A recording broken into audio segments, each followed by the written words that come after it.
This meeting will begin with a public hearing. Anyone other than the applicant or their representative wishing to speak must register and submit the registration slip to the zoning administrator at this time. Following the public hearing, we will conduct our monthly business meeting, at which time we will vote on the applications. You may stay and hear how the applications are decided, or you may leave following the public hearing. The applicant and the town board will be sent a copy of tonight's decision. Any other person wishing to receive a copy of a decision can sign the sheet on the table at the front of the room. Those of you wishing immediate knowledge of the outcome of these proceedings may call the zoning office tomorrow morning. The procedure we will use for hearing each application is, after each application is read, the applicant, their agent, or representative will be asked to present their application, followed by any questions or comments from the board. Then all correspondence will be read. Then others in favor will have a chance to speak. Anyone objecting will then have a chance to speak. I will then ask for a summary of the board's field observations and any staff comments.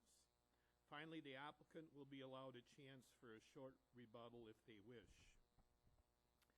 Anyone wishing to speak should use the microphone, state their name, and direct their comments to the board. Because of the number of applications tonight, I am asking that all testimony be kept brief and to the point. The applicant will have 5 minutes to present their application, other than questions from the committee. Anyone else wishing to speak should limit their testimony to 3 minutes, and any rebuttal by the applicant should also be limited to 3 minutes. If you are testifying as a nearby landowner, please tell us where your property is located relative to the subject property. Tonight's hearings will be recorded, and the recording will become part of the record. Comments that are based on hearsay or secondhand information, as well as slanderous or prejudicial remarks, will be ruled out of order. The committee has looked at all of the properties, and the record will reflect these observations. Any person affected by an administrative decision of this board has 30 days from the filing of tonight's decision to file an appeal. Such appeals are heard by the Waushara County Circuit Court. Information on appeals is available from the Clerk of Court's office and qualified legal counsel. The county assumes no liability and makes no warranty as to the legality of any construction commenced prior to the expiration of this 30-day period. I will now introduce the board. To my left is Larry Tim, Dave Williams, John Sirk, John Benz. Terry Dopp-Hochstedt is zoning administrator to my right, and I am Mark Schumacher. The board has one variance application tonight. Joseph A. and Beatrice Wheeler, Plainfield, Wisconsin, have made application for a variance after the fact in accordance with sections 58-235A4, 58-542C4, 58-826C of the Waushara County Zoning Code to construct a 53 by 5'7" retaining wall coming to within 29 feet and a 26-foot by 1'9" retaining wall coming to within 34 feet of the ordinary high water mark of Witters Lake, 58-foot setback required, and a 17 by 28 and 11 by 21 L-shaped paver patio coming to within 34 feet of the ordinary high water mark of Witters Lake, and exceeding maintenance and repair of an existing non-conforming single-family dwelling, non-conforming due to ordinary high water mark and side lot setback in the RS-20 residential family zone within the shoreland area. A parcel of land, location is a parcel of land known as lots 1, 2, and 3, block 2 of Witters Lake Clearwater subdivision, section 15, Township 18 North, Range 10 East, Town of Dakota, Witters Lake, W 8483, Clearwater Avenue. Is the applicant or representative present? Come forward, please. All right. And for the record, you are? I'm Rick Buckholt, Cornerstone Builders. Okay. Can you although we've been furnished with a wealth of information and we've been out to the property, for the public's benefit, could you just summarize what the variance is all about? Yes, last summer they purchased a cottage on Witters Lake at the end of a private road, and they wanted to repair a broken down retaining wall. And they called the zoning office. Ryan went out and met with them and explained certain things to them, gave them a lot of information, and I think some of that went over their head. Some of that they misunderstood outright, I believe. They asked about replacing the retaining wall and said that they could, but they have to stay within the same footprint of what was there. Well, there was 3 different places where retaining walls had been. And then there was also some obstacles that they had to go around. So, long story short, they hired Chuck Eagle out of Stevens Point, Eagle Landscaping, to come down and replace the retaining wall. And did it without pulling a permit. So that started things off on the right foot. And he did a fine job building the retaining wall. He kept it, in some places it's right on the old one. In some places he went around a root ball, one place, and then another. Overall, he stayed on the general track of where the old one was, but it's not exact where it was. And he removed the wood deck that was there and some rubble concrete that had been at one time a patio. And then he dug dirt from in front of the retaining wall he did and used that as some of it for backfill, which made the retaining wall appear taller as well. So that's the general gist of what happened. Then he put down pea gravel and a drainable paver tile, or brick pavers, with the intent of having it being able to perk. The water would perk instead of run off. Right. We have some general questions here. We noticed the stakes when we were out on the property. The property has recently been surveyed, is that correct? Yes. And so they're aware of where the lot lines are? Yes. I strung a mason line between the stakes so they could see. And the ordinary high water mark was established by the zoning office? Yes. So you've described pretty well what the construction is. What's different than what's originally there? One of them you said it's in approximately the same footprint as the retaining wall? Part of the retaining wall is closer to the water, 14, 16 inches closer to the water. And that would be true with the patio too, because when we were out there, Yes. you had a line strung and there's kind of a long triangle that's a little Joe strung closer. a line to mark where the old wood deck was, and the patio has like a tier shop shape section that is larger than what the deck was, to fill into the retaining wall. And you talked about the pervious pavers, but was there anything else done to deal with the stormwater runoff and erosion control? It was seeded, and then the reason I got involved was we were planning on putting a second story on. And when I came to pull the permit, that's how I discovered all this. Yep. And there's going to be gutters and buried Downspouts. drains. What type of foundation was the wall and patio placed on? It's a paver block system. I wasn't there when he constructed it, but I'm familiar with it. There's no poured concrete or anything? Okay. It uses geomesh and gravel, and then it ties in like a land anchor back in. And was there adequate provisions for drainage behind the wall to handle the water coming off the house and patio, or is that something that is going to be dealt with in the future when the house is renovated?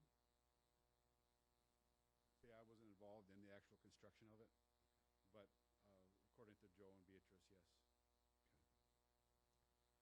And you explained that portions of the new wall were constructed closer to get around the root balls and some other things in Correct. a few places.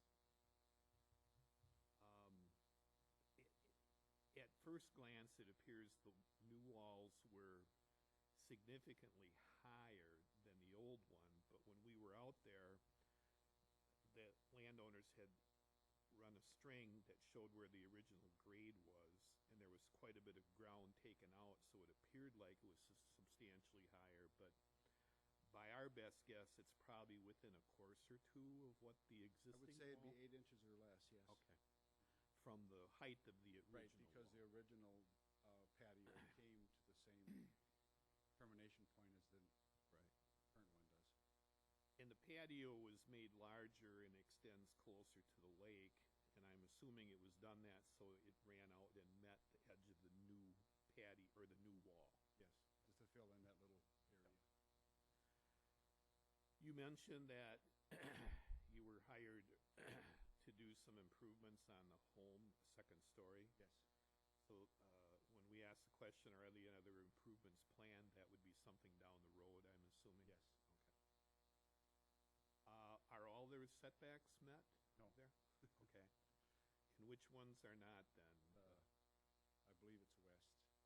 Side side. lot line? Yeah, at one point, would be the northwest corner comes within 3'7" Okay. lot line. Is that on the variance application? No, they suggested that we do 2 separate variances, that we Okay. should go through this one first. Okay, but the the distance from the side lot line is for the house. Right. What Yeah. about the retaining wall? No, That's, And that doesn't that have to doesn't meet, have to meet setback. Gotcha. Okay, all right. just the water. Yep, clears it up for me. And the septic system, we saw the septic tank and pump tank to the west there, yes. and that gets pumped up to the north along the private road. Obviously, you were not there when the wall was built, but wasn't any concern with the tank when they replaced the wall? I'm assuming. They signed an affidavit that Okay. they would replace it if there's any failure. It is a steel tank, Okay. and I don't know how old it is, do you remember? 92 it was. 1992, okay. And I'm assuming they've considered other options, and because of the steep slopes and the unique characteristics of the property, they felt a retaining wall was something they had to have, I'm assuming. Yes, right? nothing else would work there. And I know the applicant submitted a summary of the hardship and unique property limitations for the record, but can you summarize what those are on the property? Well, the house is where it is. Right. It's close to the lake, like all the cottages are along Ritter's Lake. Some of them that you could step out of the lakeside door and step into the water with the water table up.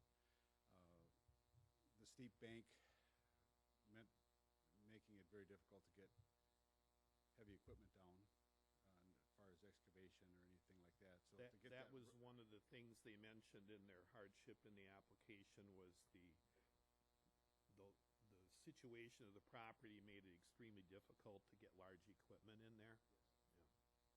in other words, they couldn't get the root ball out without serious manpower, and a lot of extra labor. Are there other non-conforming structures there? We noticed a small building down by the lake. I'm assuming that's a little boathouse? Boathouse. That was on the property. Okay. That's really the only other structure besides the house, right? That's correct. And again, it's shown in the plan, but I have to ask this, had they thought about planting vegetation so the lot is more natural and the walls would not be visible from the lake? Yes, that's been their intention all along. So if there would be an approval, they would do revegetation to help visually screen Yes. the Actually, wall? they own a nursery, so Okay, they probably have a very good source. okay. And if it's approved, they know what permits they need? I do. Okay. Okay. All right. That's all the questions I have. Does the committee have any other questions? You stated that the concrete patio that was below the deck, that was removed as well. It was crumbled. It was all rubble, yeah. Okay, so that's not impervious, it's not, water can drain through the pavers. Yes. And And then it's there's not a- hitting a concrete slab that's Right. complete, okay, thank you.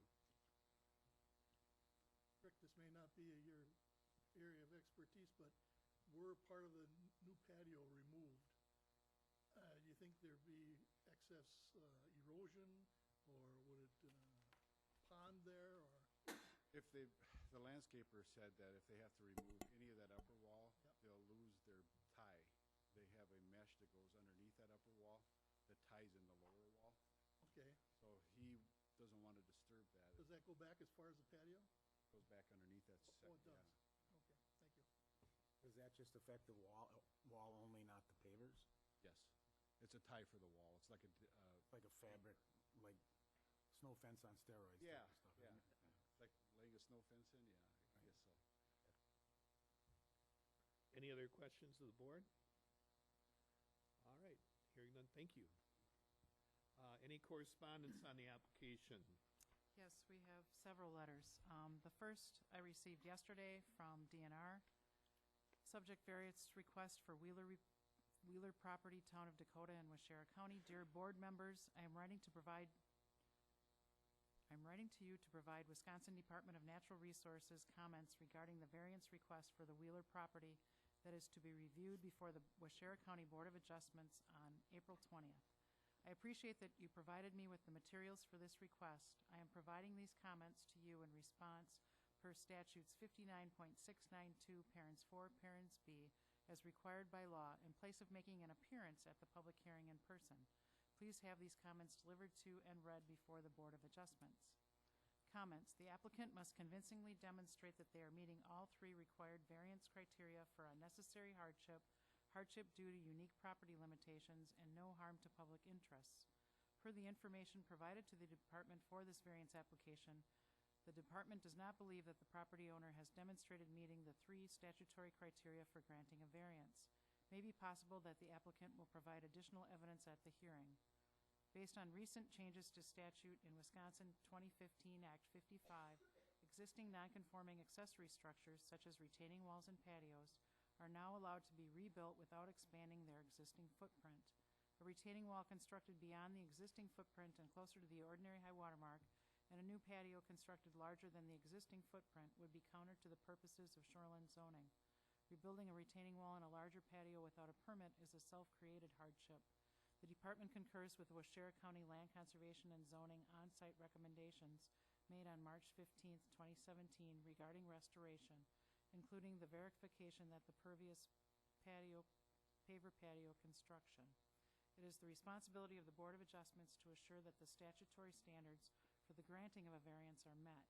While it may be hard at times to follow these standards, the BOA should consider the cumulative effects of allowing structures being placed closer to the water and increasing the amount of impervious surfaces within the shoreline setback area. The standards help to protect the purposes of shoreline zoning, ensuring protection of the public interest, including the preservation of water quality and fish and wildlife habitat along lakes and rivers. Wisconsin's navigable waterways are held in trust for all people to enjoy. The shoreline setback is important to protect the water quality, natural scenic beauty, and the fish and wildlife habitat of Wisconsin's waterways. The department appreciates your commitment to Waushara County's water resources and protection of public interests for future generations. We trust that you will make the appropriate decision regarding this variance request. Please note that these comments are in regard to shoreline zoning only and do not reflect applicable erosion control, waterway permitting, floodplain zoning, or other department regulations. Please contact me if you have any questions regarding these recommendations. And that's signed sincerely, Dale Rezebeck, Regional Shoreline Specialist. And we received a letter on April 11th from Judith Kamin, K-A-M-I-N. This letter is in regards to the notice of public hearing set for Thursday, April 20th for the zoning issues of Joseph A. and Beatrice Wheeler that I received by mail. I own the property at W8475 Clearwater Avenue, and I am unable to attend this hearing in person, but I would like to let the Board of Adjustments of Waushara County be advised that I have no issues with the retaining wall that replaced a previous cracked foundation retaining wall, nor do I have any issues with maintenance and repair of an existing non-conforming single-family dwelling. As per previous correspondence to the Wheelers, I fully approve the new retaining wall, as the previous wall was an eyesore from the lakeside, not to mention with the large crack in old wall what damage would eventually occur to their cabin due to wall completely cracking and the entire bank sliding down towards the lake. The improvements they have done and have planned to do not only add value to the rest of our properties, not to mention increase in tax revenue to the county, but also improves the appearance of their dwelling. Therefore, I approve all variances to their property so these changes can be made. And that was Judith Kamen.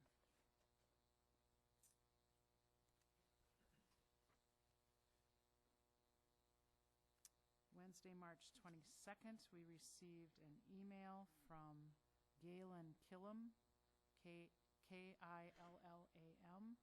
to whom it may concern. Since the Wheelers have purchased the home on Witter Lake, they have been vastly improving the property and specifically have improved the retaining wall in front of the home.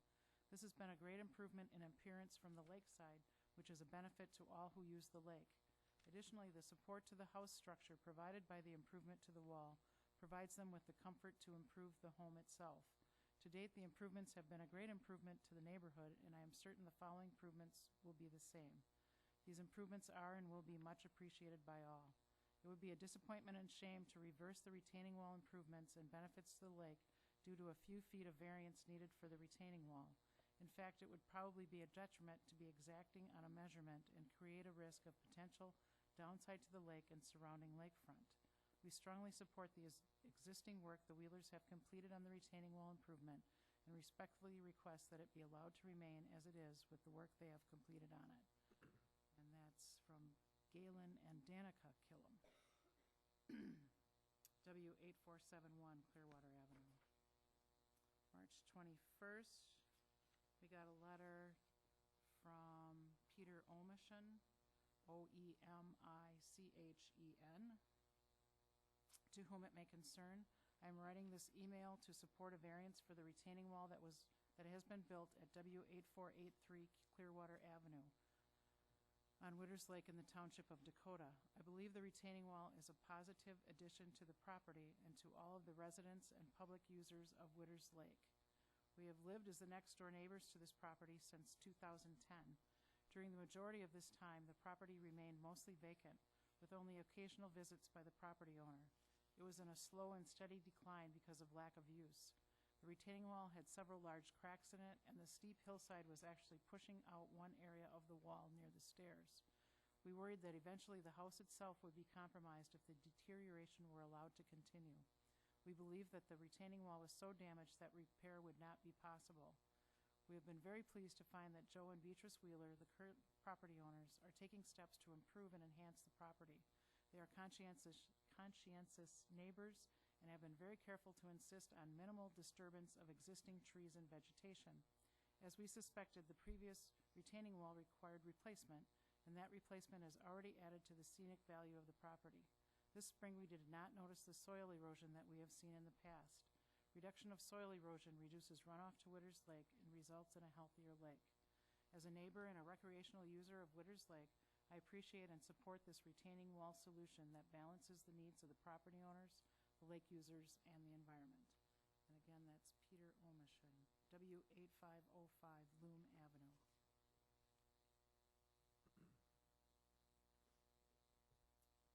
March 19th, we got a letter to whom it may concern. We are writing in regards to the new retaining wall and anticipated construction by Joe and Beatrice Wheeler on Clearwater Avenue, Witter Lake.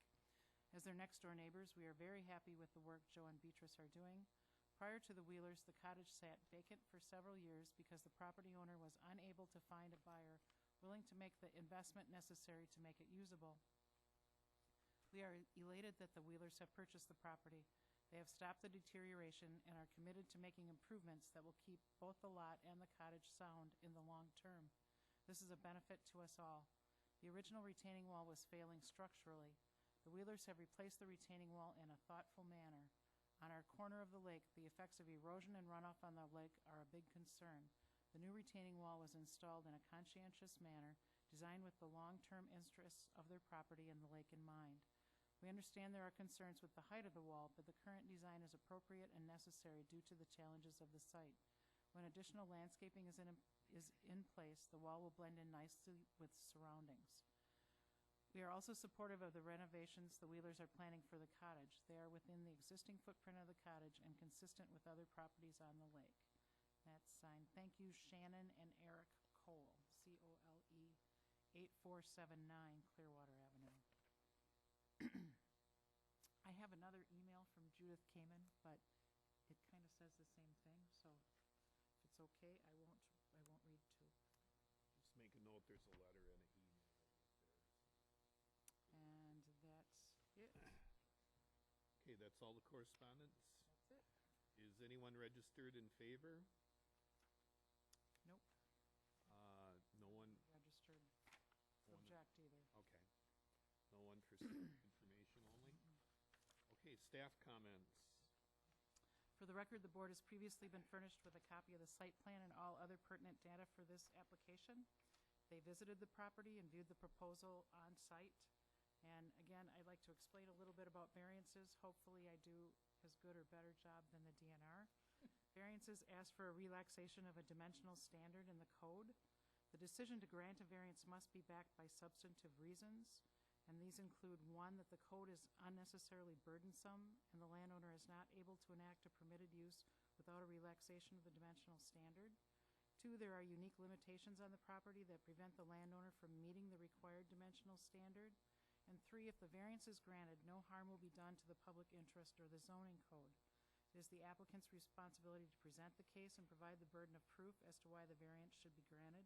The personal situation of the applicant, financial hardship, convenience, a growing family, or nearby violations cannot be considered as valid reasons to grant a variance.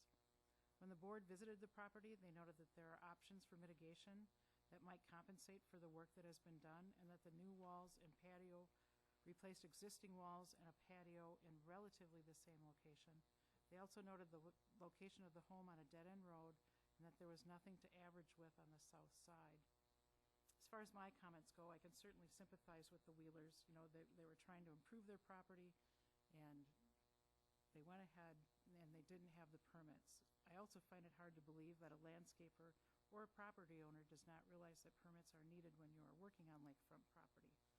But again, I think Rick's right in that you certainly do get a lot of information when you have shoreline property in it, and it can probably become a jumble. What is done, though, I guess, and I think we need to remember that the landowner can have an exact replacement of existing non-conforming walls as well as an exact replacement of an existing non-conforming patio or deck.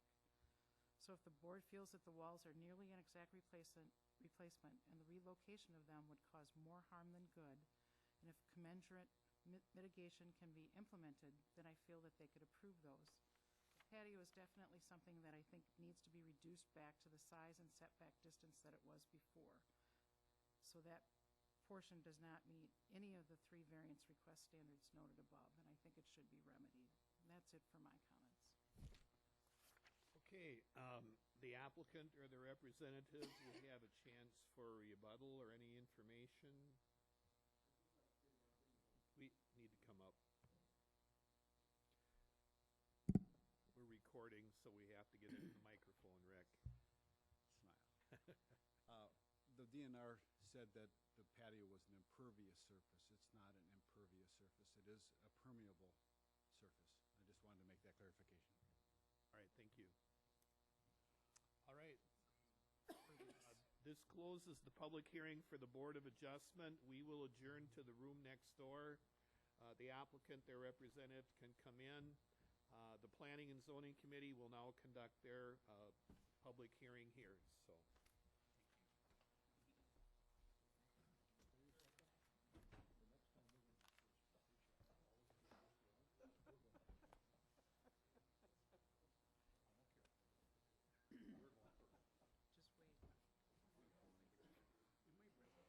first.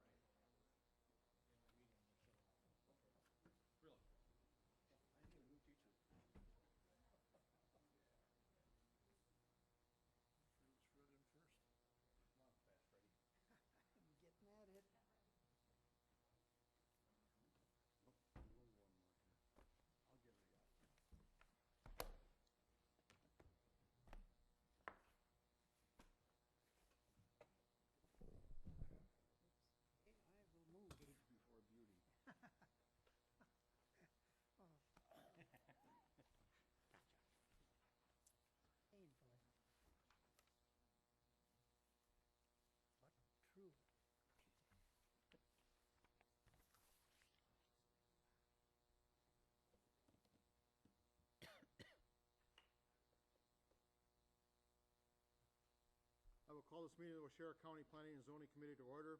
This meeting will be conducted in the same manner as the applications heard by the Board of Adjustments. Please remember to keep your comments brief and relative to the matter at hand. At the same time, limits will apply to testimony, which is 5 minutes for the applicant outside of the committee questions, and 3 minutes for any other testimony, including rebuttal by the applicant. Anyone other than the applicant or their representative wishing to speak at the hearing must have registered. If you haven't, please register with Terry. Anyone who has not should do so immediately and submit the registration slip to the zoning administrator. The committee has looked at all the properties and recorded with their observations. Following the public hearing, the committee will conduct their monthly business meeting, at which time we will vote on the applications. You may stay and hear how the applications are decided, or you may leave following the public hearing. Any person affected by an administrative decision of the committee has 10 days from the filing of tonight's decision to make an appeal.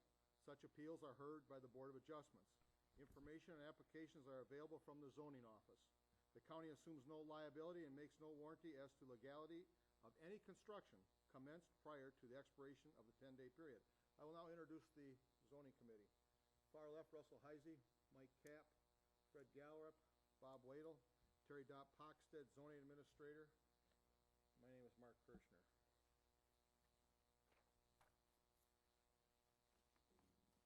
First application is a conditional use.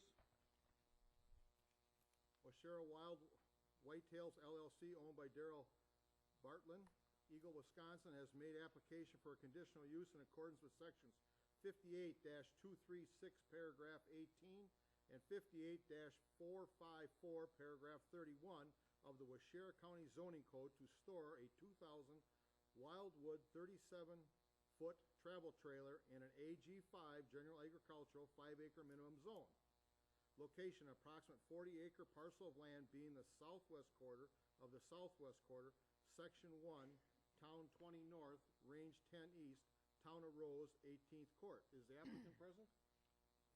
Would you come forward, please?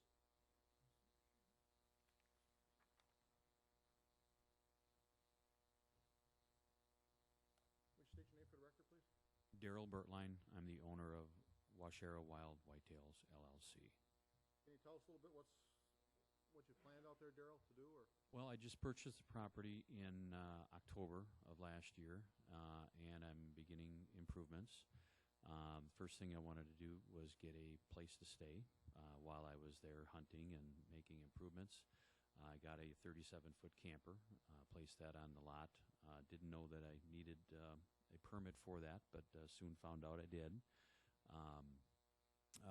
and started this process. Since then, I've also applied for an address, which was granted. There was none there previously. I've also applied for a permit to allow a pole barn to be built. The excavation has been done on that this week. Probably going to be pouring the slab for that next week, and the actual wood construction will happen this summer. My intent is to build a single-family home on the residence within a 3 to 5 year period. The camper is there just as a temporary residence to enjoy the property. I did consult with the town chairman, Dwayne Apps, to get his opinion on placement of the camper, and we did move it about 200 feet to the north where it initially was placed. And the placement was based on his suggestion, along with another one of the other town supervisors. I didn't catch his name. So I think I've done everything that I can do to try to be in compliance with the town and county. The committee has a few questions for you. Some of them might be a little repetitious, but we have to get it into the record. So, committee questions? Michael? Has there been a recent survey? The lot was marked. I don't know what the definition of a true survey is, rather than just marking property lines. I don't know what the legal differences are there, but all the corners of the lot have been marked. a little bit of information. The property was previously a foreclosed property. The bank took ownership, and I think in the process of the sale via the bank, they did have someone come out and mark the corners with flags and such. But you don't know for sure whether or not it was done by a surveyor or, That I don't know. I actually would like to find that out. do you know where the lot lines are then? Yes, Tentatively know where they are. where they were marked, yes. Is the trailer licensed and roadworthy? Yes. Is the trailer visible from the public road or neighboring properties? From the road, you can catch a slight glimpse of it with the leaves off, but when the leaves are on, I'm very confident that it will not be visible. You said you had to move the trailer. Will the trailer be at least 100 feet from all lot lines? Oh, yes, yeah. Are you sure the lot lines, I mean, as sure as you can be? Yeah, I'm about smack dab in the middle of a 40-acre parcel, north and south, so there can be no encroachment. And as far as you know, there hasn't been a recent survey unless it was the bank that did it? Correct. Will there be running water? There will be no water. What kind of sanitary facilities are you planning for the property? I already have purchased a portable porta potty type thing to be used on site. So you won't be using the facilities in the camp? Correct. I don't have water supplied to it, and it'd be nearly impossible to really utilize those. And if you have a porta potty outside, how do you plan on disposing of the waste from the porta potty? It's I don't recall the brand name, but it's basically a glorified bucket, and there's plastic bags that can be used to catch and capture and remove from site. Take them back home? Are there any other buildings or structures that are planned? The pole barn, as I mentioned, is in the works. Excavation was done by Hujack Excavation.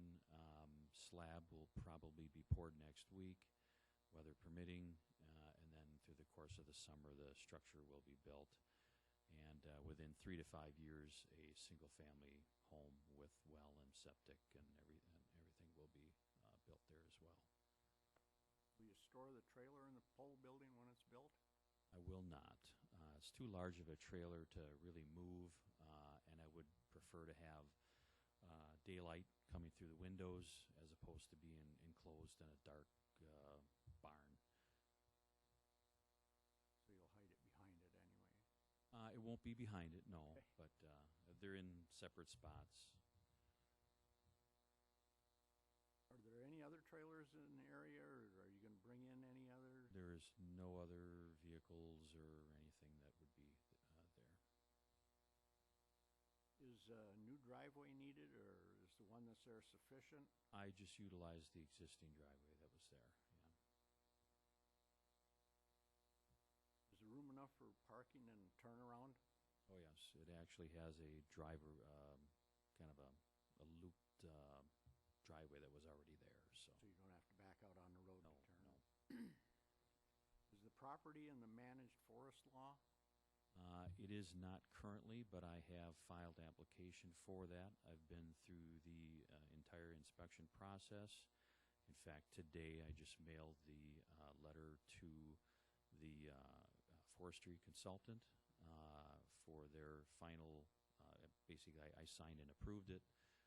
They'll be forwarding that to the DNR next week. Do you have a uniform property address now? I just was granted that about 2 weeks ago. Is the trailer already on the property and correctly on the property? Yes. That's all I have. Any other committee questions, Russell or Fred or Bob? You say you're planning on putting it in managed forest. How many acres in total do you have, and how much do you plan on putting in managed forest? Well, there's 121 acres, and There are some agricultural fields on the property, so there are 90 acres that qualify for the managed forest law. Okay, that's it. Thank you. Thank you. Correspondence? None. Good. Anyone registered? No one registered. Staff comments? For the record, the committee has previously been furnished with a copy of the site plan and all the other pertinent data for this and the other applications that they will be considering tonight. And now I'd like to explain a little bit about conditional use permits. All defined zones have uses that are permitted outright, such as building a home in the residential zone or having a barn and farm animals in the agricultural zone. In addition, there are uses that may be permitted provided certain conditions are met. And that's what we are looking at here, a use that may be permitted provided that certain conditions can be placed on it, so that the use remains in keeping with the surrounding uses and area. Some examples of these are a dog kennel, unoccupied storage of a travel trailer on vacant property, which we're looking at, a gravel pit, we have one of those coming up later, or a home-based business in our rural agricultural zoned areas. In some counties, these permits are called special exception permits. It is the landowner's responsibility to provide the information that shows the committee this use is still in keeping with the zone and area it is proposed for, and that the conditions placed on it will ensure it will be a good neighbor to the surrounding property owners. When the committee visited the property, they noted that the property should have a uniform address number assigned, but apparently that's already been done. That the driveway location provides good visibility. The trailer is currently well screened from the public road and neighboring properties, and that there are adequate sanitary facilities proposed. And I don't really have any comments because it's pretty straightforward. Very straightforward. Is there anything the applicant would like to add? Okay, thank you. Okay, that concludes the first conditional uses. Next conditional use that we will hear tonight, Randy and Anita Erdman, Pine River, Wisconsin, has made application for a conditional use in accordance with sections 58-236, paragraph 14, and 58-454, paragraph 21 of the Waushara County Zoning Code to establish a recreational area to hold planned motocross events up to 8 weekends during the months of April through August in an AG, General Agricultural Zone, and a CG, General Commercial Zone. Location, an approximate 18.78-acre parcel of land known as Lots 2 and 3 of Certified Survey Map number 1736, being part of the Southwest Quarter, Section 2, Town 19 North, Range 12 East, Town of Leon, Badger Road. Is the applicant present? Would you come forward, please?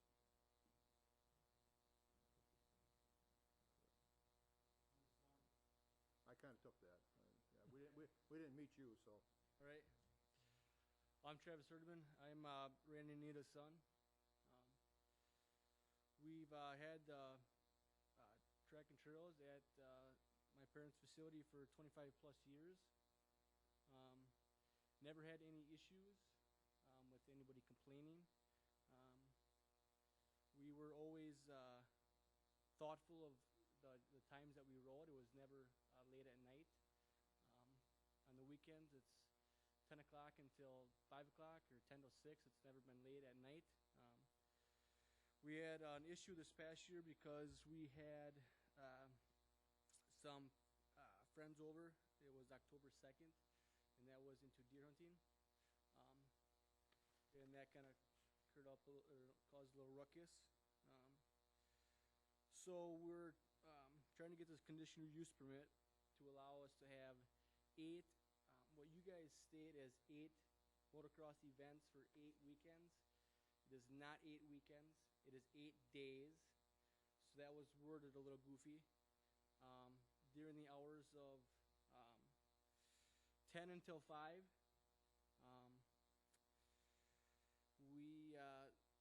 the track is all sand, so if we don't get any rain, it's dusty. So if we have a dry summer, it's very quiet. We're asking for those 8 days.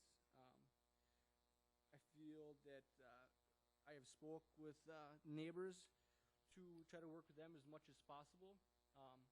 If they had certain days that they wanted quiet, if they don't want us to ride on Sundays at all, we're fine with that. We're trying to be civil and come to an agreement with everybody, so everybody's happy. So, so we're not frustrated at the end of this, and then we'll have some more angry neighbors more often, I feel, if we're not granted the 8 days. Like I said, we asked any neighbors if they have a event going on any weekend, if they notified us, we'd be more than happy to make sure it was quiet. I feel that we have gone out of our way quite a bit to try to see what the neighbors would like. Like I say, it's been there for 25 years. It's not like we're asking to build this facility now. Like, there's nothing there. So I believe a lot of stuff gets grandfathered in. We're not asking to be grandfathered in, but we're trying to work with the neighbors and everybody to try to come to an agreement. Just to make sure, you're talking 8 days in this period from April through August, is that correct? Correct. Okay, committee questions? Has there been a recent survey of the property? Not a recent survey. But you do know where the lot lines are, so you're not onto the neighbors? Correct. We're quite a ways away. Can you get a little more detail of the events, include how they operate and how often you plan to have them? Yeah, well, one thing that kind of frustrated me is the whole Facebook page that was started specifically as we have some friends that come over and take pictures, and instead of tagging every single person, they post them to the page so everybody can see it. The Facebook page was created so if we do get rain and people, close friends, want a place to ride, instead of me calling everybody, I can just let them know because it's all close friends. It's not people that we don't know. It's people that I hang out with a lot of weekends. It's not inviting anybody and everybody that has a dirt bike over. It's nothing like that. Like I say, the page was created. I tell them that we're going to start riding at 10 o'clock, and it's quiet at 5. After 5 o'clock, everybody goes home. It's quiet as can be. Okay, are these events going to be single-day events, or do you plan on having like Saturday and Sunday and people staying over and ride for 2 days? Nope. It's never been a 2-day. 1 day at a time? We had 2 days last time, but nobody stays over. And you just stated that the hours will be from 10 to 5? Correct. How many people do you anticipate would be at the track at any given time? Well, last year we had some days that there was 5 people. Some days we had 15. Some days we had 20, 25. But it's not 25 people all day. That's from people that came at 10 o'clock and left at 2. You know, it's counting from 10 until 6, everybody that came. There's never been 25 people at the... How many bikes or vehicles can the track safely handle as a maximum number?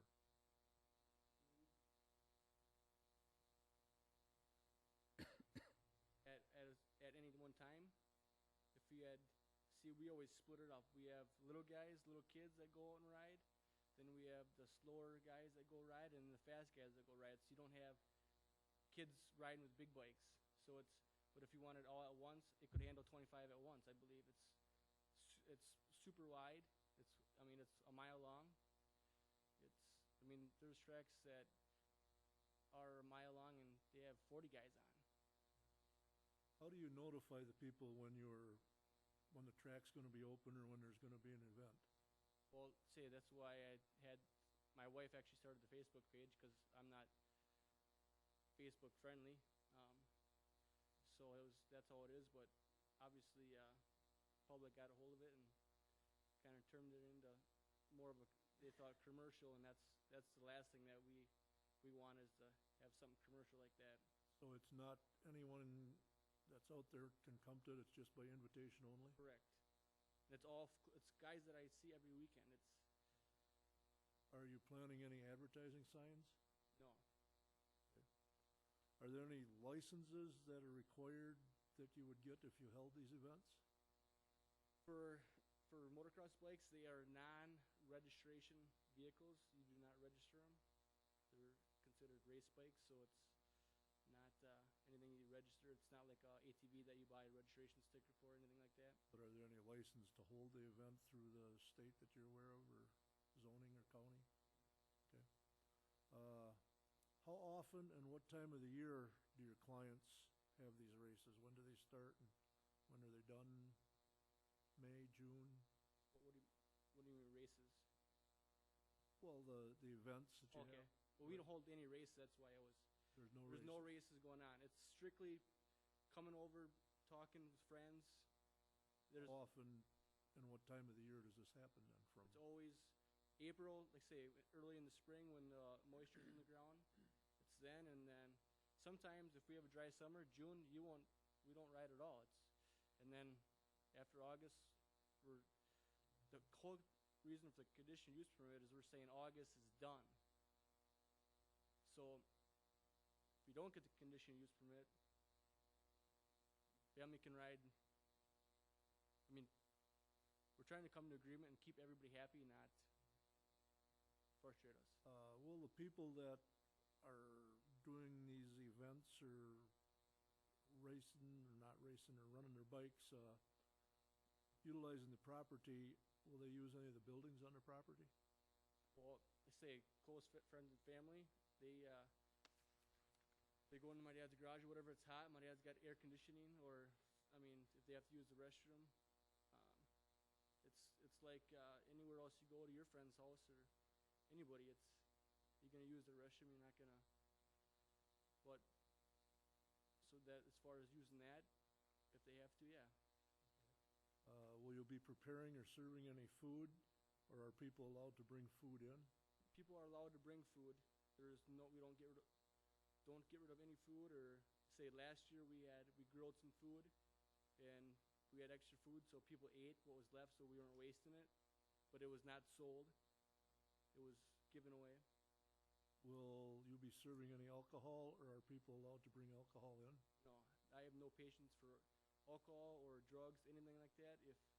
If you're hungover or anything, I ask you to leave because I have no patience for that. You can't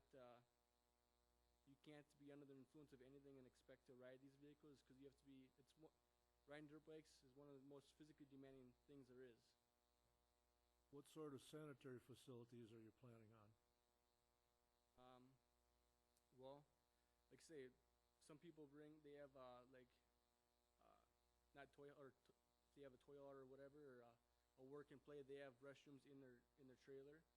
Otherwise, the couple people that don't, they use my dad's, or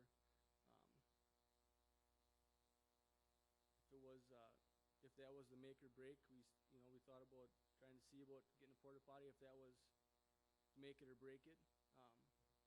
Like I say, sometimes we have 5 people. I mean, all summer we could only have 5 or 10 people. It all depends. Okay, what sort of parking do you need for both the participants and the onlookers? Well, say my dad's out in the country, so they pretty much park around the pole building, around the back of my dad's shop, in his side yard. There's plenty of parking space. You said this was just strictly for fun, there's no actual competitions or races? Nope. No prizes or money No. involved, or registration, or, okay. Are there any other additions, buildings, or other improvements planned associated with the track? Nope. You would continue to operate the auto body repair business as well, is that correct? Yes. Can I ask you why that auto body business has to do with the track, though? Just want to make sure that you're Oh. still gonna Okay. run that too. And then, if an approval would be granted, when would you start these practice runs or events, trail runs, whatever you want to call them? If it was approved, we got a lot of rain this week. I'm not sure if, I'm sure there's puddles or whatever, so I don't know if we could ride this weekend or, I mean, Weather permitting. correct, as soon as, like I say, we don't know when, early in the spring, there's not a lot of places that are open because a lot of tracks are clay. People like riding at my place because it's sand. If you do go down a little bit, it's forgiving. If you go to a clay track and you go down, it's like falling on asphalt. So it's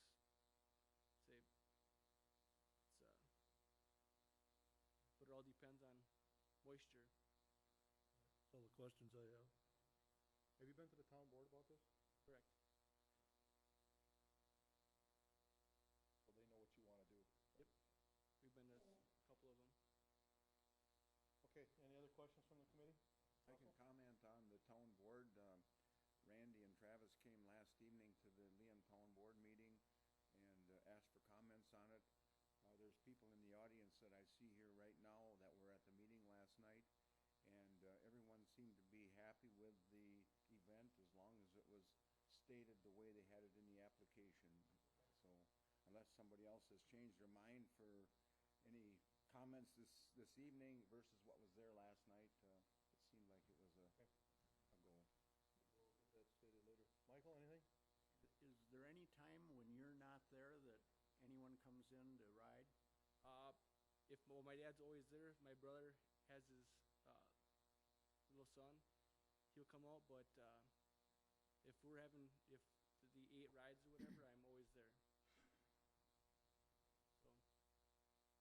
So Just wanted to make sure because I like your attitude toward the alcohol and that stuff, and oh yeah, if the whole family is like that, Yep. that's fine with me, but if you're gone and you're not, I have no patience for that. Like I say, this is what kept me out of trouble, and it's kind of heartbreaking to see that.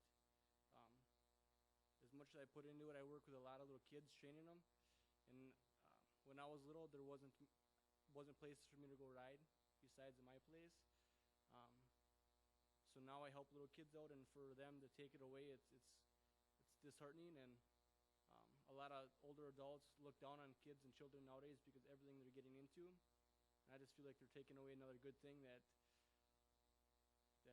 we're trying to promote. I mean, there's so much, riding in general just promotes you have to work for what you want, and if you want to be good at something, you got to work for it. I mean, you can't take it away from kids, and they're gonna be running the streets and stuff. That's not what we want. Brad, do you have anything? Do you have any questions? No. Bob? Okay. Okay, thank you. Correspondence? Yes. Chris Sorensen, the Town of Leon Chair, called this morning, and he said the town board met last night and discussed the Erdman application, and they reached the consensus that they were not opposed to the application as a town board, provided that the Erdmans operate as presented in their application, and that they continue to work with the neighbors to make the events as palatable as possible. They felt that with conditions placed on the operation, it could be controlled to keep it as proposed, and he concluded by saying that he would like to be notified prior to the events taking place, so that if people called, he would know about them if it were to be approved. Today, we received a letter of support from the parents of Logan Kreisel, K-R-E-S-A-L. To whom it may concern, we are writing this letter to show support of the Erdman family to allow their property to be used as a place for children and adults to practice, train, and have a place to enjoy a day out with friends. Our son, Logan Kreisel, is 8 years old. He has been racing motocross since he was 4. I, Chris Kreisel, used to bum around on a dirt bike at this property before Logan was born.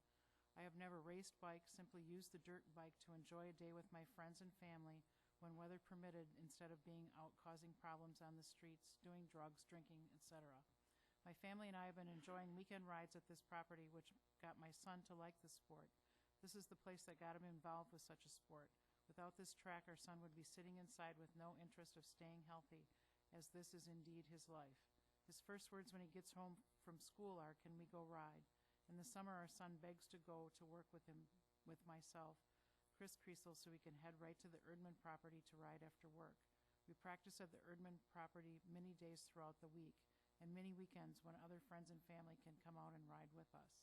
Without this property, I fear for what our children may become involved in later in life without something to keep her mind off drugs and alcohol.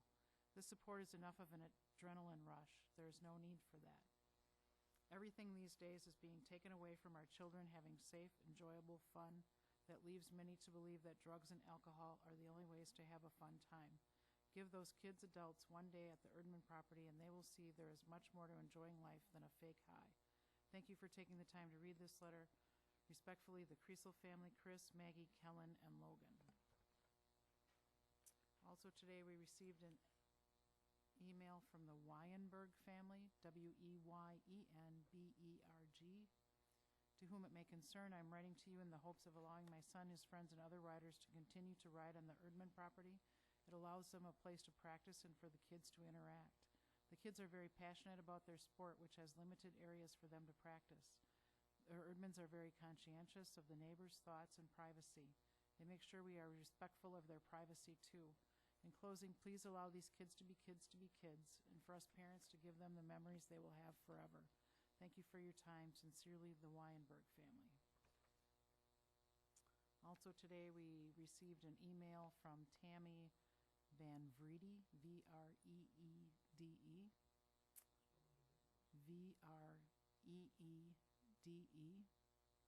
We are writing this email for support of keeping open the Erdman track.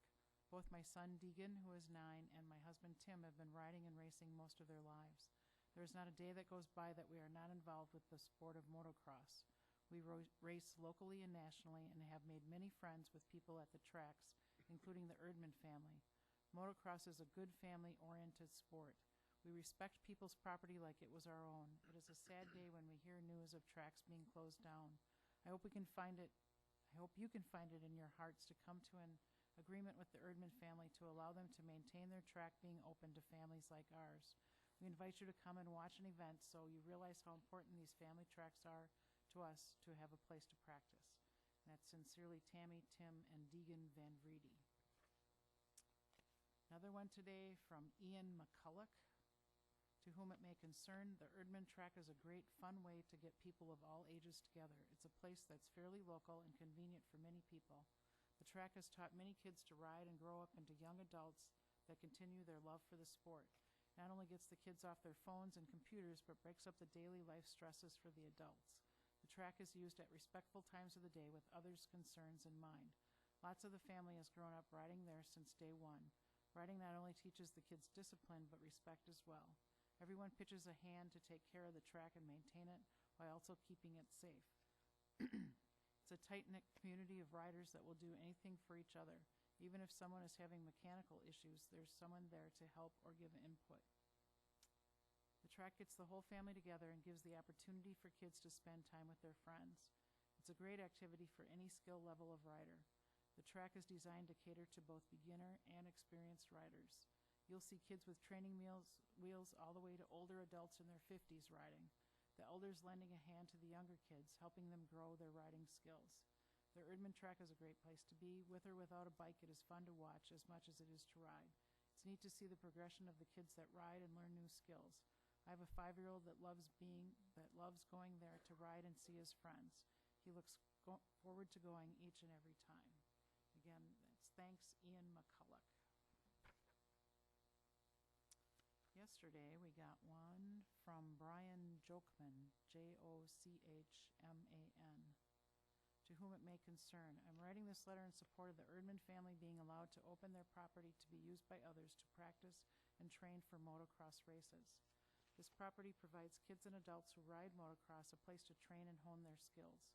It gives these riders a place to interact with others that share a common bond. Riders range from age 5 to over 50. Many family members, fathers and sons, brothers and sisters. These riders support one another, offering advice to improve their skill, technique on the track, advice on physical training and mechanical tips to improve the performance of their equipment. This property provides an outlet for the youth of the area to let off steam and improve their physical fitness. It allows kids to play outside, enjoying the outdoors, instead of sitting in front of a television playing video games. It allows adults to relieve the stress, socialize, relive their youth, and mentor younger riders. Thank you for taking the time to read this letter. Respectfully, Brian Jokman. Tuesday, we got one from Abe Forster, F-O-E-R-S-T-E-R.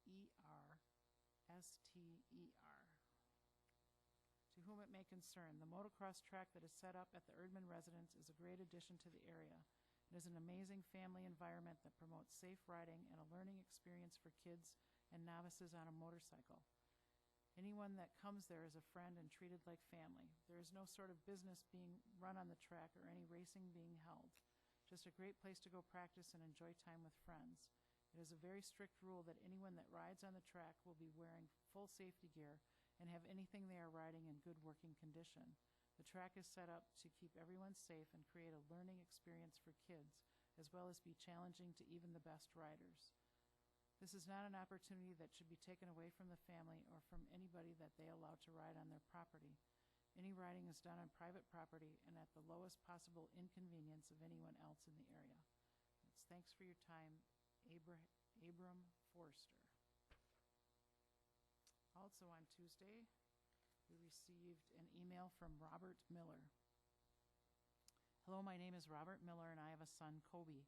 There are many reasons that make the Erdman family track a great place to ride. My son and I have visited with the Erdman family on a few occasions, both at a motocross track for AMA District 16 races and at their home, where they allowed my son Kobe and other kids or adults to ride on their property and personal track. In both cases, the Erdman family have been not only friendly in every way, but also very helpful. The Erdman family track is a very welcoming place to ride. The Erdman family is very easy to talk to and carry on long conversations with. The Erdman family has had children of their own race motorcycle and created a place for them to ride and learn to enjoy a sport that not many people have the opportunity to. Since then, more families and children surrounding the Erdman family have shared the same passion for not only motorsports, but for being associated with good people like the Erdman family. As popularity has been growing in both motorsports and the Erdman family track, it is becoming a great place to ride, a great place to also meet other families that share the same passions for motorsports and inviting places to ride like the Erdman family track. Hands down, this is a very enjoyable environment to surround yourself. The Erdman family track is very well maintained for everyone's safety. The track is a sand track that is usually ready to ride after a night of rain or if the track gets watered. This helps keep tracking so riders do not constantly slide out and fall. If anyone does fall, they fall on sand, a very soft landing. The track is also very well groomed. If there are any rocks, big or small, they are thrown off the track or removed as soon as they are found. My son Kobe always asks me when we can go back and ride with friends. This is much more than just a track to ride for my son. It is a positive environment in which he chooses to surround himself with.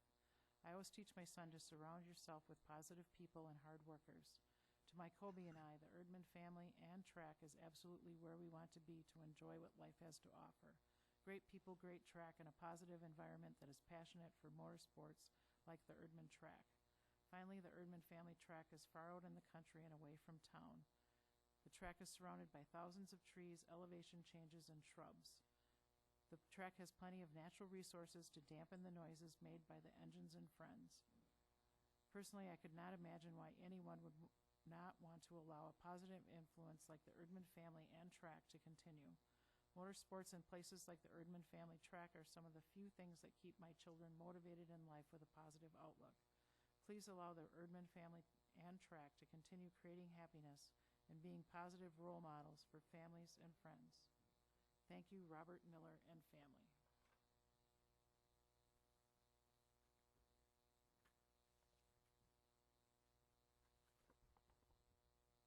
I think that's it for letters in favor.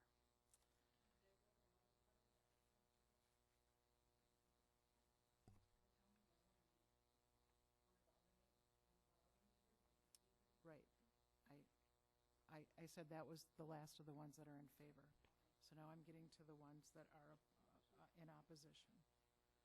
On April 10th, we received a letter from Andrew and Linda Burkhart. We are asking that you deny the application from Randy and Anita Erdman for any type of zone change or conditional use permit to operate a motocross track adjacent to our property located on Badger Drive, Town of Leon. Our request is based on the following. Having owned property for some time in Waushara County, town of Saxville, we thought we understood the rather strict zoning regulations in the county. For example, we are not allowed to leave our motorhome unattended overnight. In addition, when we built a new storage garage on the property, we had to sign an affidavit that we would not allow anyone to ever sleep in it.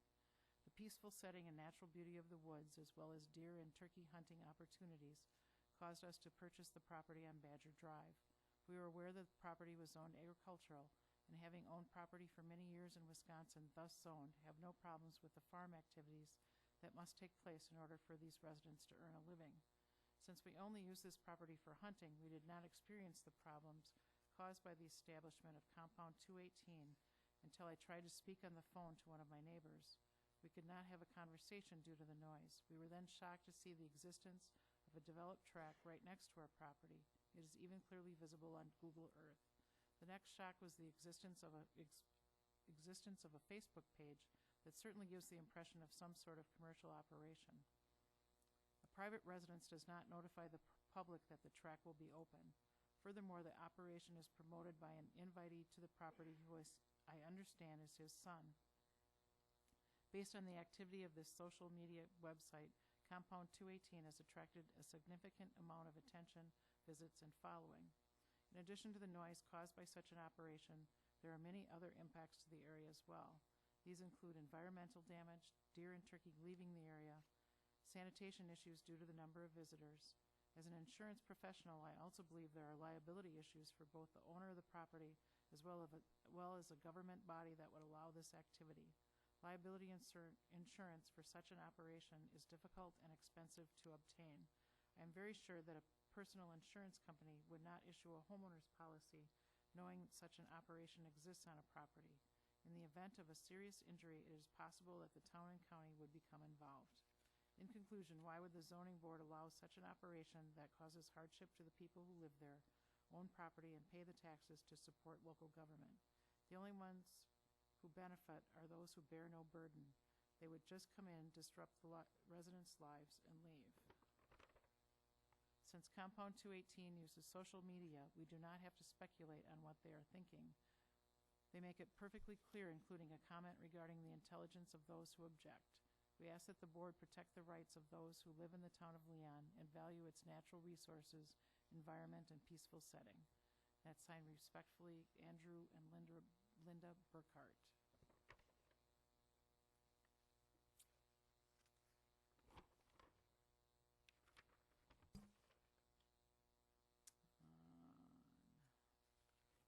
November 16th,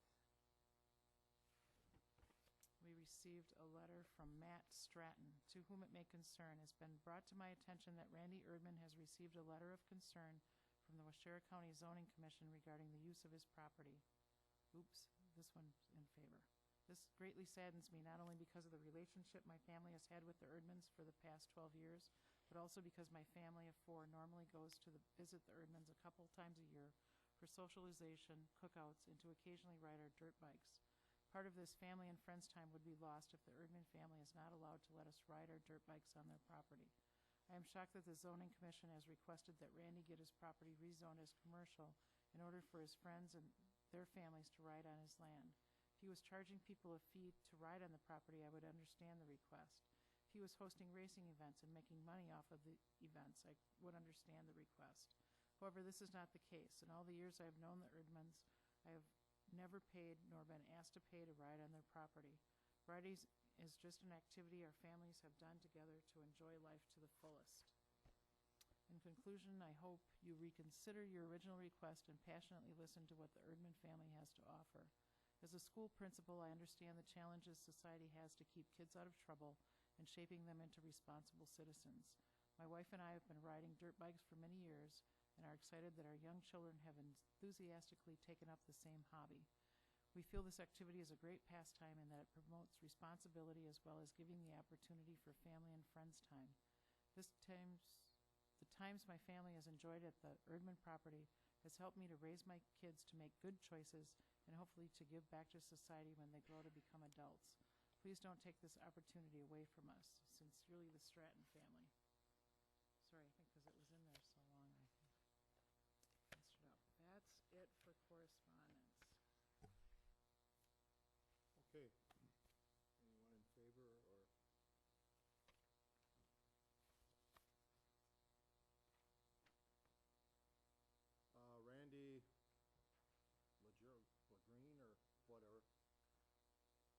in favor? Come up to the mic, please. State your name for the record, because I sure as heck didn't do that. Randall Liljegren. I own the property, I share the whole southern border with Randy Erdman and Anita and, of course, Travis. Okay, I'm not that tall. My name is Randall Liljegren, and I currently own one of the largest properties adjacent to Randy Erdman's. I also share the entire southern border. I've been here for almost 25 years. I've ridden mini bikes, go-karts, ATVs, and snowmobiles for the majority of my life. This is why I moved to the country, to continue this way of life. From the very first day, Randy and I hit it off, no doubt, and in no small part due to what we share in common. Though we didn't own this part of what is now the current property that we're talking about, the gravel pit, when I first moved there, Donna and Marv Hansen, whom we purchased the property from later, allowed us access to the gravel pit to do exactly what we're talking about today, what we loved. When Randy purchased this, the tradition simply continued. There has never been a request for money or services for this agreement. It was just neighbors being neighborly.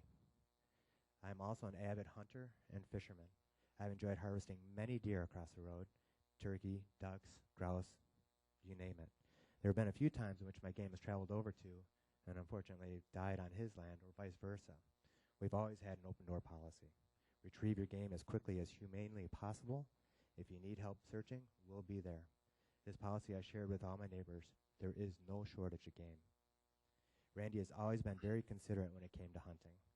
There was never any noise coming from the pit when I was hunting. No trees being cut down. He truly respects that time of the year. I've always considered myself to be a responsible outdoor sports enthusiast. However, the time I've spent with Randy has taught me that there is always more to learn. Even though I've obtained all the necessary certificates, namely snowmobile, ATV, hunting, and boating safety courses, and decades of experience, Randy has taught me above and beyond that safety rules all. He teaches my children. He calls me if he thinks there's something going on my property when I'm not there that he feels is unsafe.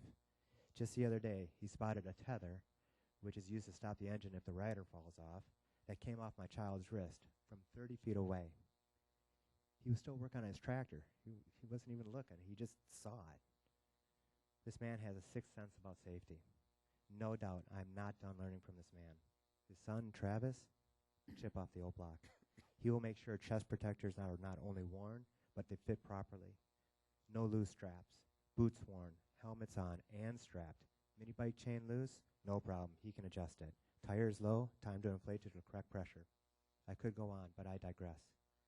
So, in conclusion, if this is what they want to do is share all of this with others, not only am I on board with this, but I couldn't feel safer and more proud. I only wish I had instructors such as these two when I was growing up. Thank you for your time and consideration. Your property is located across the street, Randy? That's correct. Okay, thank you. You bet.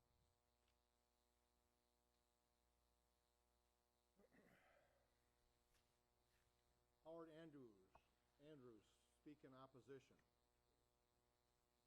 State your name for the record, please. Howard Andrews? And he had some handouts that he wanted you Yes, all to if you have. look at your handouts. Packet for everybody.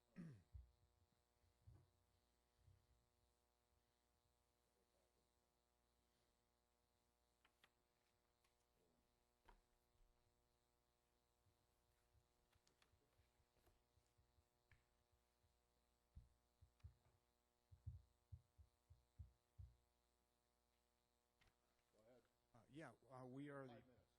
I understand. I'll do it in less than that. We are the closest landowner to the west. Our property line is adjacent. Okay. And Travis said that he has contacted the neighbors. I have heard not a word from him. And we do stand in opposition of this track for many reasons. They have a tendency to ride on the road, as you can see in one of the pictures I have marked, that they have taken themselves. I did not take the picture. I think there are huge safety issues. This track, by their own admission, is over a mile long through the woods. There are no crash attenuation barriers, no fencing. If the kids go half a mile away and something happens, there's nobody out there. No spotters, no emergency personnel. But I think the main problem is the noise. It is absolutely intolerable for us. and I think there are plenty of other people here who will tell you that. Our cabin is very close by, and we can hear it with the doors and windows shut.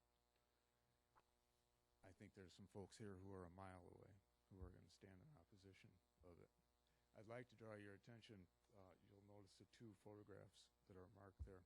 They keep talking about child safety and all of that, and I don't know if you look at the picture of the bike that is airborne over that child, how you can possibly construe that as safe. That child has absolutely no safety protection.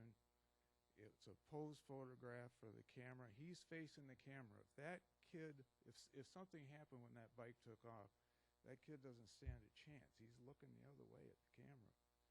I mean, that's hot dogging.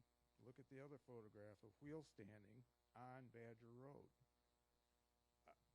I have seen bikes out there, the big bikes with the little bikes. I can see two sections of that track clearly from my property. Dust is an issue, noise is an issue, sanitation. I've seen as many as 30 bikes out there.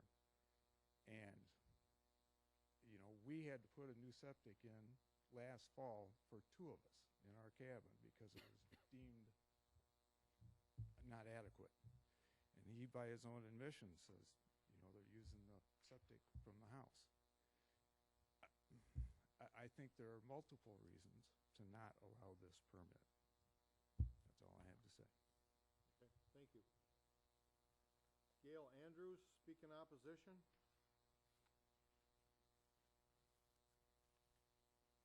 My name is Gail Andrews. Our property is at W3302 Badger Road, and it is immediately to the west of the Erdmans. This property has been in our family since 1965. Over the past 6 decades, we have made our practice to be good stewards of our forest. We have practiced erosion control, provided a habitat for diverse wildlife, and have watched the forest grow up around us for over 52 years. We are very proud of what we have done with our property. It is our sanctuary. We have endured major damaging storms, gypsy moth, invasion plant species, and most recently the scourge of Lyme disease. All of these problems have been preventable, have not been preventable, but we have met all of these challenges as part of owning this beautiful property. Yet, the next challenge we face is entirely preventable. This motocross track is less than 400 yards from our backyard. When in operation, the noise is inescapable, even inside with the doors and windows shut. Merely having a conversation in our yard is impossible.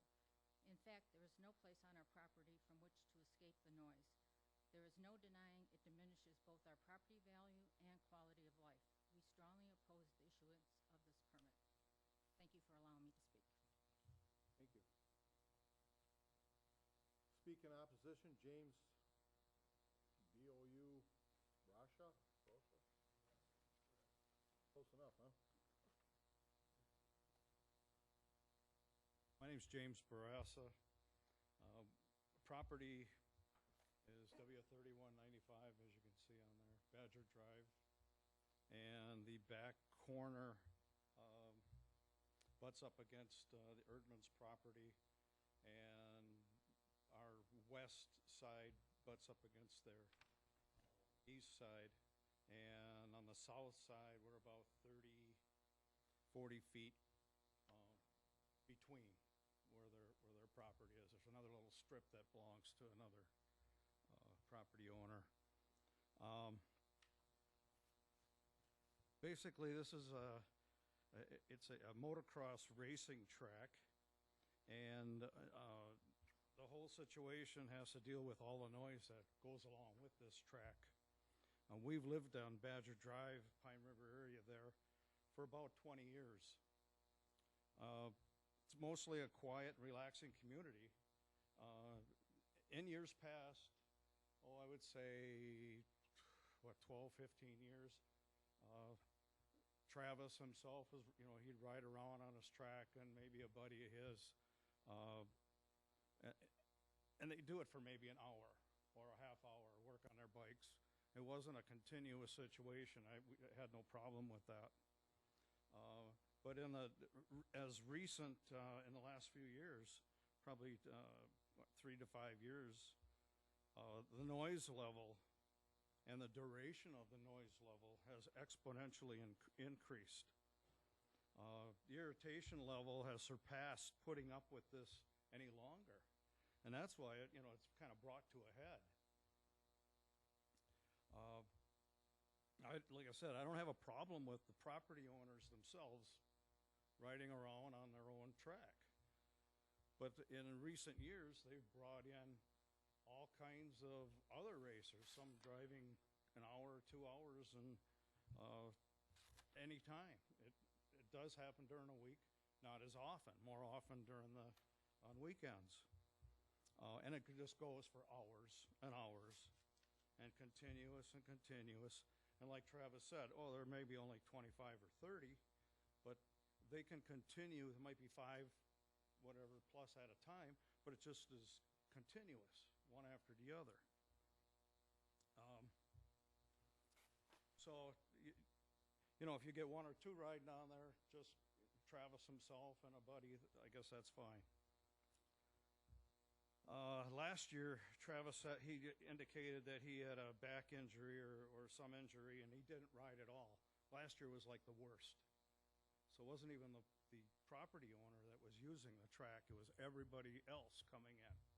It was all kinds of public people, as indicated on their webpage or Facebook page. And then when this happens, there's really no let-up. It's turned into kind of a public racing ground is what it has turned into.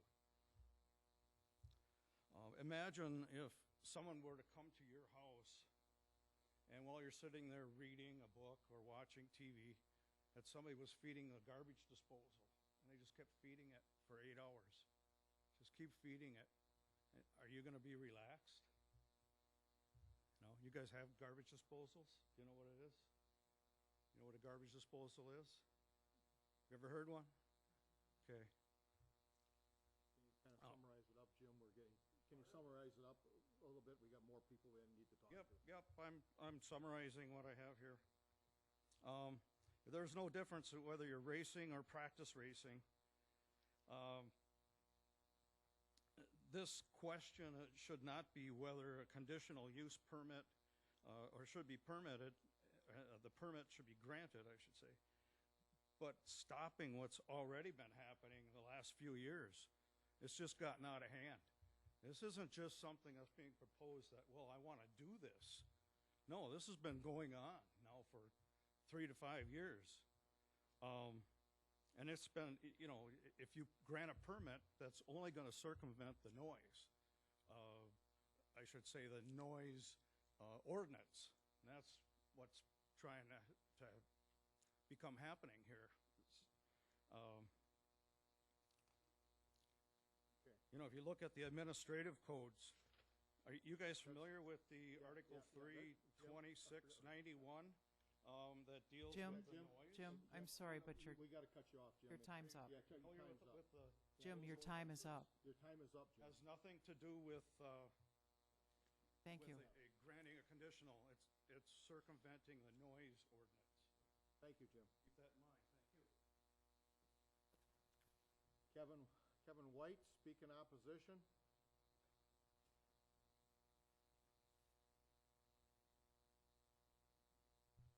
Hello, my name is Kevin White.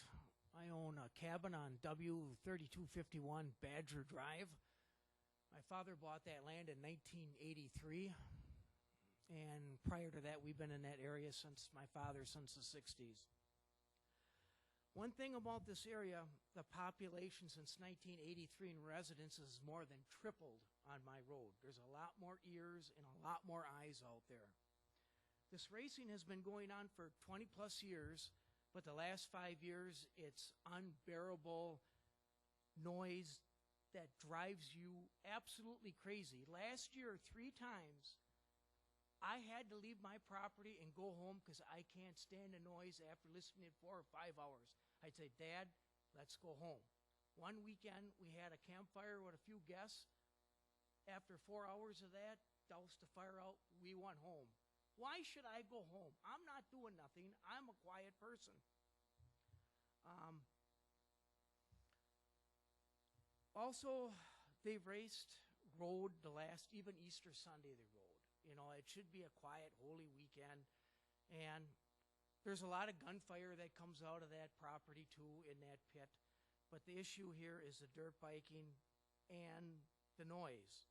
The noise goes on, like Travis says, they can start at 10 and they cut it off at 5 or 6, but it's continuous. There's no let up, like 6 bikes are racing and they got to pull off for a pit stop and another 6 or 8 go out there, and it's continuous. And neighbors tell me there's practicing during the week.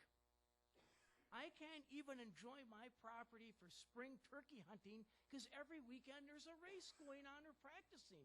I got to ask other neighbors and go a mile away to hunt. I own 6 parcels of land in sections 2 and 3 of Leon. In all my parcels, I can hear this roar of these motors up to a mile away, even on a calm day. It's got to stop. It's all about the noise and the sonority of that county and the quietness. It's disrupted. It's horrible that I got to leave. It shouldn't be that way. Thank you. Thank you. Sherry Cortman, speak in opposition. I'm Sherry Cortvine. I live about a mile and a half down the road and can still hear the noise at my location. There have been... Pardon me, to the east or to the west? To the east. Okay, thank you. There have been times when I've been outside and my kids have to cover up their ears because there's bikes running up and down the road, and they're off-road bikes. So my concern is, who's going to pay to fix the roads when they're all torn up by these motocross bikes on the road? And I'm not even sure if it's the Erdmans, but if they're drawing more motocross in, then, you know, to me, that means more repairs, more safety concerns. My kids can't ride their bikes on the road. There's too many blind hills and blind corners on that road, and people go way too fast already. So now we're inviting an increased racing mentality to the road, and my main concern is for safety, but secondarily, I moved to the country for peace and quiet, not to hear the constant zooming of the city. You know, that's where that belongs, in my opinion. Thank you. Anna Syke, speak in opposition. Hi, my name is Anna Syke. I have owned my property to the west. I'm 2 properties down. I live by the Andrews. Owned the property for 12 years now. Like everyone else, moved out there for what Waushara County is known for, peace and quiet and tranquility of nature. And the racetrack completely obliterates that. Yet when you are outside on a weekend, often when they're racing, that's when we're home, trying to be leisurely, work out in the garden, work outside, you cannot enjoy your outside time. You cannot get away from the sound, even in a mile radius. It's continuous, it's loud, it's like somebody running a chainsaw near your yard for hours and hours on end with no break.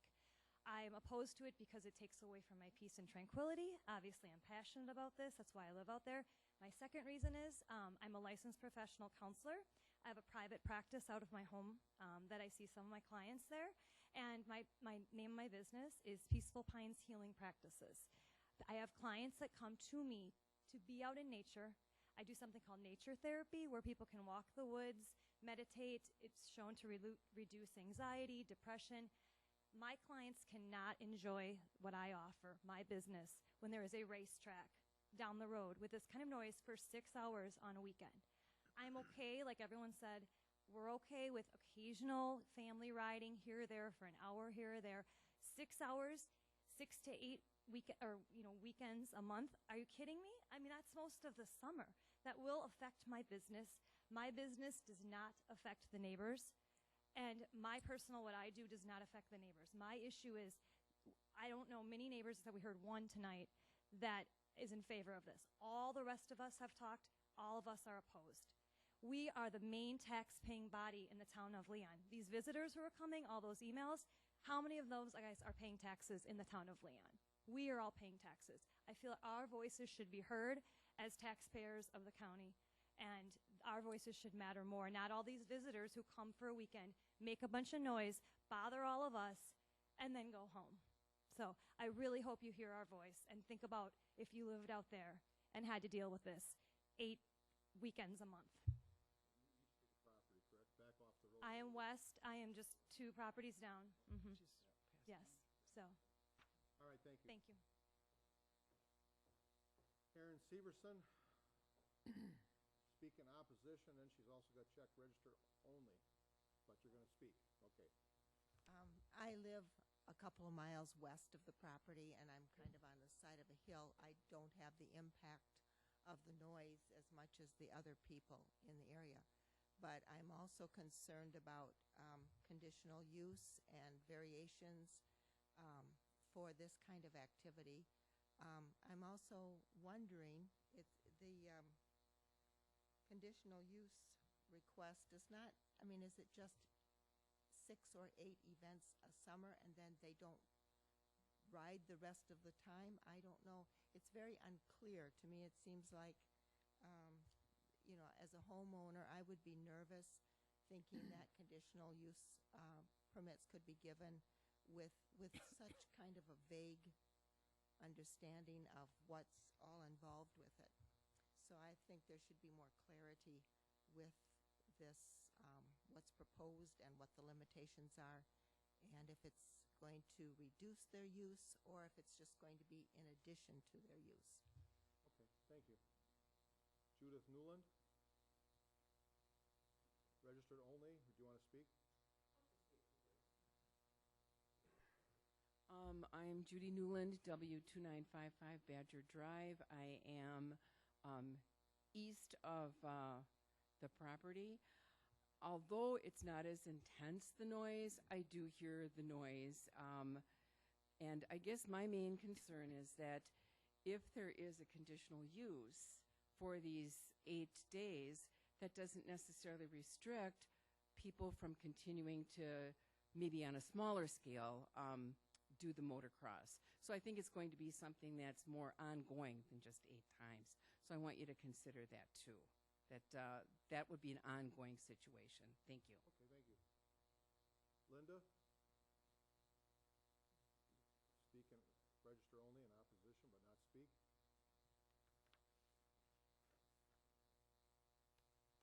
Ron Newman, registered only in opposition but not speak.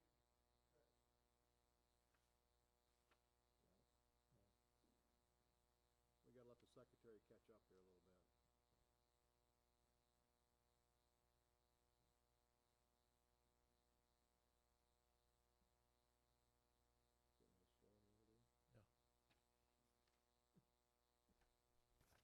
Elizabeth Page, appear and speak for information only.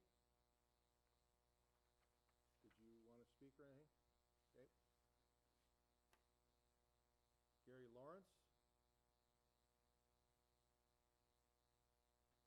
appear and speak for information. Good evening. Gary Lawrence, W2999 Badger Drive. I attend both town hall meetings and have had conversation with the Erdmans and many of the neighbors. I live approximately 3/4 of a mile as the crow flies from their property. And the noise is extreme. With leaves off, it's as good as a chainsaw in the front yard, and I'm not too sure about the garbage disposal.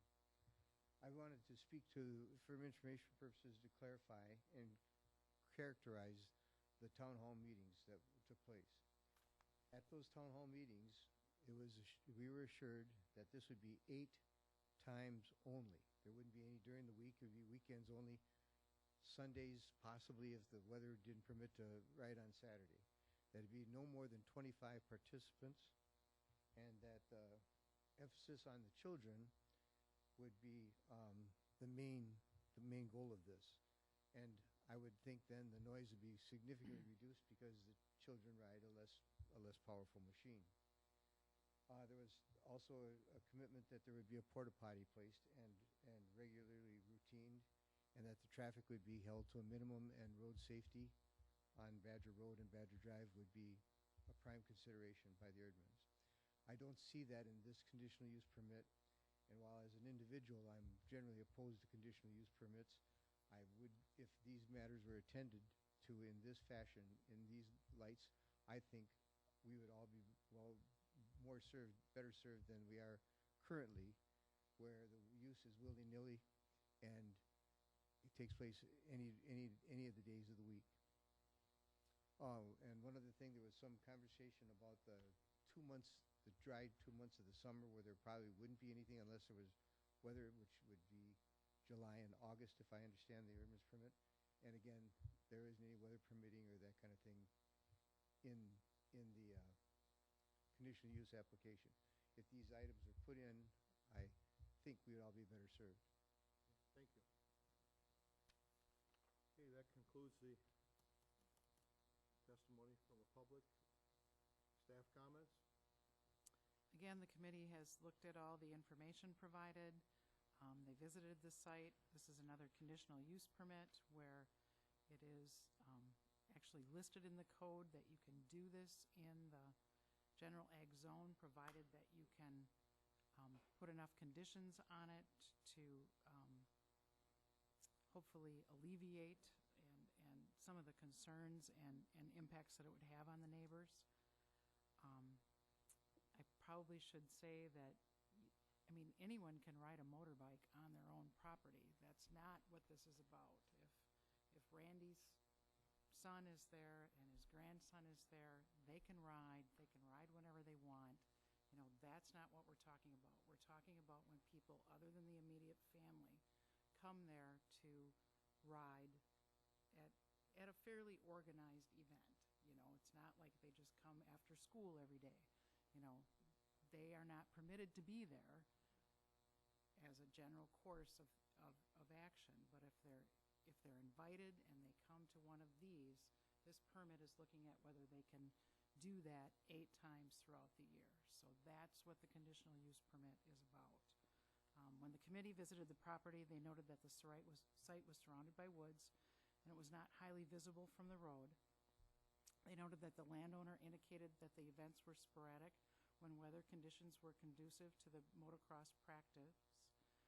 It appeared there was room for parking, and they also noted that Randy told them that the events were not open to the public but were by invitation only.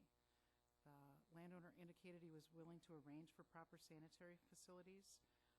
No events would be held after August when deer hunting starts, and the hours would be limited from 9 to 5 and only held on weekends. And they are 1 day at a time. They're not weekend events. The application was for 8 single-day events. As far as my comments go, I think we probably have to start by recognizing that all land uses are going to have some impact on the land and the neighbors. I mean, if I build a house on vacant property, I'm going to have some impact on the land and on the neighbors. So the question becomes, when will the land use cause more negative impacts than positive ones? And when can conditions no longer properly mitigate those negative impacts? I like to think that I really do believe that people should be able to do what they want on their property. However, there does come a time when the impacts of their actions affect their neighbors negatively to a point that it is unacceptable. If we can't put enough conditions on it to lessen the impacts to a tolerable threshold, then the application should be denied. I also realize this threshold is going to be different for everybody. You know, what may be okay for me may not be okay for someone else. And that's really up to the committee to try to find that middle ground where they can see if there's enough conditions that we can put on it to make it at least tolerable to the middle person, you know, I guess.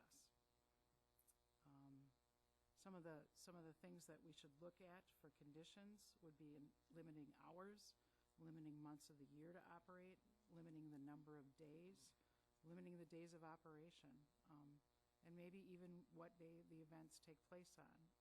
No Sunday events might be a possibility. 2 Sundays out of the 8 events might be a possibility. You know, there's a lot of things that you can do to try to make it a little bit more palatable if Sunday is considered to be a bad day to do it. And just remember that the Erdman family can use that track whenever they want, as long as they're in compliance with the noise ordinance and some other things. So that's it for my comments. Does the applicant have anything if they want to rebuttal? Come up here and speak state your name for the record again, please, Travis. Travis Erdman. Couple things. As far as the noise ordinance during the day, what noise ordinance? That's. I was told from 8 until 5. There's no noise ordinance. I mean, farmers, everything. That would all fall under that. When you look at a decibel chart, every motorcycle comes off the showroom floor has to be under 96 decibels. A lawnmower is at like 90. Snowmobile is at 105 to 110. And snowmobiles are on everybody's property all times of the day, all winter long. And it's never an issue. Nobody complains about it. And they're allowed on anybody's land. They go on everybody's land. So that's as far as noise. Lawnmowers, chainsaws way higher, like 15 decibels higher. So anybody it's cutting a chainsaw, it's way higher than a dirt bike. I understand you might not run your chainsaw for 8 hours unless you're physically fit. But as far as ride spotters, whoever said that, we have people standing around the track. So there's only one spot of the track that you really can't see, and that's all it is the long straightaway back. Jumping over kid, the kid was not directly underneath. He was off to the side. It was just the way it looked in the picture. As far as dust, we only ride when it's not dusty. So that's kind of a lie. The 30 bikes, we've never had 30 bikes riding. People said that their property value dropped. That's false. It's been proven. And as far as feeding the garbage disposal, that noise, the thing that I don't think that the community understands is if we do not get this conditional use, that's limiting us for these rides.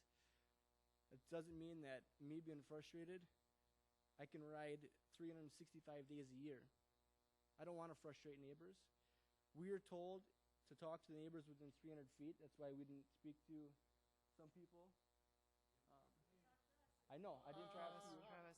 Travis. I didn't have a number. Address the board. You don't speak to them, speak Okay, to us. sorry. So within 300 feet, that's why I only spoke to so many. Bikes on the road. That is not us. That is not us. We have neighbors down the road, 2 miles down the road, and we have some people sitting back here that would agree that it's not us.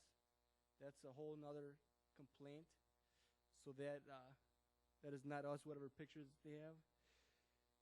And then as far as the people saying about paying the taxes, bringing money, when we have people come over, they're eating at the restaurant or buying gas or the gas station, they're bringing money into the economy as well.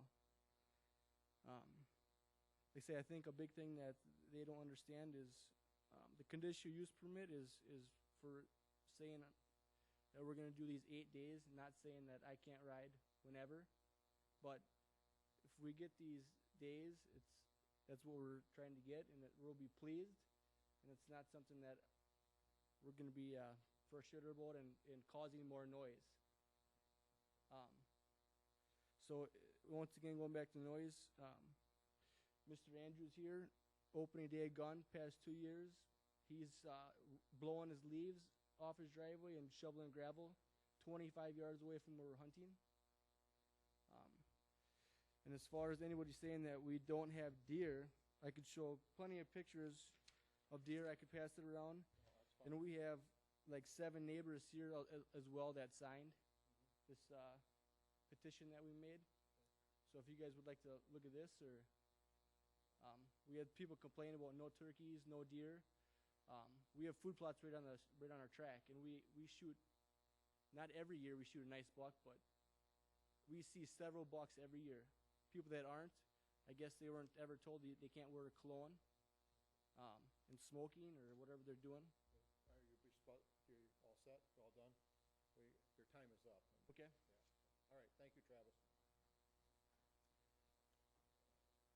Okay, the next application we'll hear tonight, tabled from the March 16th, 2017 public hearing. Stafford Excavating, Watoma, Wisconsin.